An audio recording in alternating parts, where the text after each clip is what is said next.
Hey guys, welcome back to Summit Sunrise. I'm here with Mark and he's going to tell us a little bit about taxes and kind of give us some ideas about why maybe, let's start things off with, Mark, why is TurboTax maybe not the answer right now? Well, TurboTax is a great software program. It gets the right answer. It can help people through most situations, but you still have to know something about taxes in order to get the information in right. Right. Yeah.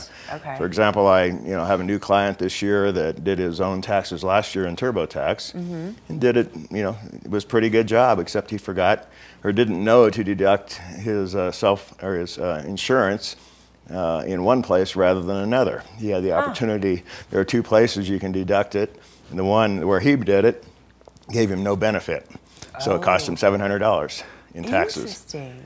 And so I'll be going back to amend his return. So yeah, that's definitely something that's really good to know. And so, I mean, what are some of the common mistakes that people are making with their taxes? Chaco definitely wants to know. I'd say the biggest mistake people make in general is they don't keep good records. Okay. And so at the, by April of the next year, they can't remember what they paid for something that could be deductible. So just keeping all of those receipts so that you have that information available next year, keeping track of your miles if you use your car for business, things like that. So it's really keeping records is their biggest mistake. Okay. Do you have any tricks with that kind of thing? Do you keep them all in one folder? I mean, do you have any magical ideas for us? Just a file in somewhere, a tax file, and just throw your receipts in there. Is good for mileage.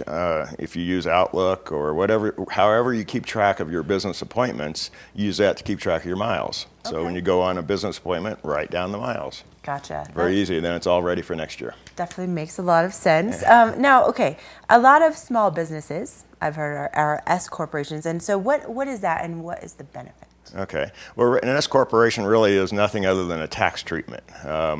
Either a corporation or a limited liability company can be taxed like it as an S-corporation. So S-corporation is a figment of the IRS's imagination.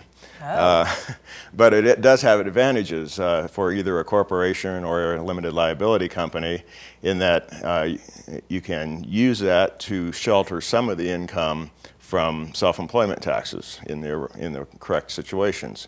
So small businesses can often pay themselves a salary and have self-employment taxes, but the remaining income doesn't require self-employment taxes on it. So it might be a 15% tax savings on those.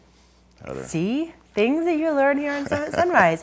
Now, what can someone do if they can't pay the tax that maybe they owe right now? That's been a real problem over the last few years. And there are some alternatives. The IRS is really quite open to payment plans and other means to get the taxes paid. They do want it paid eventually, for the most part. Colorado's a little less easy to work with. So my recommendation is usually to pay the Colorado taxes first and work out a deal with the IRS. And you can either have an ad hoc installment plan. If you can pay it off in about 5 months, just pay them when you can. And the IRS will keep sending you notices saying you owe us money. Just keep paying a little bit and have it done in about 5 months, and it'll be no problem. You'll pay some penalties and interest. If you need longer than that, you can ask for an installment agreement and pay it in a fixed monthly amount over maybe 2 or 3 years. And then the third option is an offer in compromise. If a person is really nearly insolvent or nearly bankrupt and just has very few funds to pay a big tax bill, you can offer them a certain amount of money and the rest of the bill goes away, maybe even 10 cents on the dollar.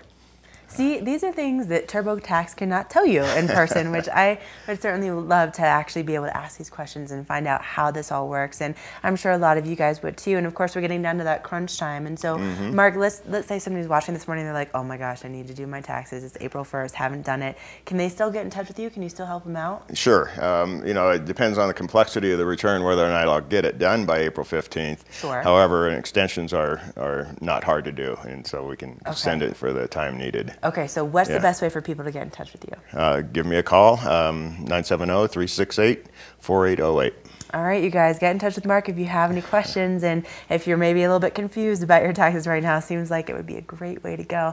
Mark, thanks so much for coming in this morning. Thank you very much. Definitely appreciate it. I think a lot of people out there appreciate it as well. We're going to take another break here on Summit Sunrise. More coming your way, so don't go anywhere.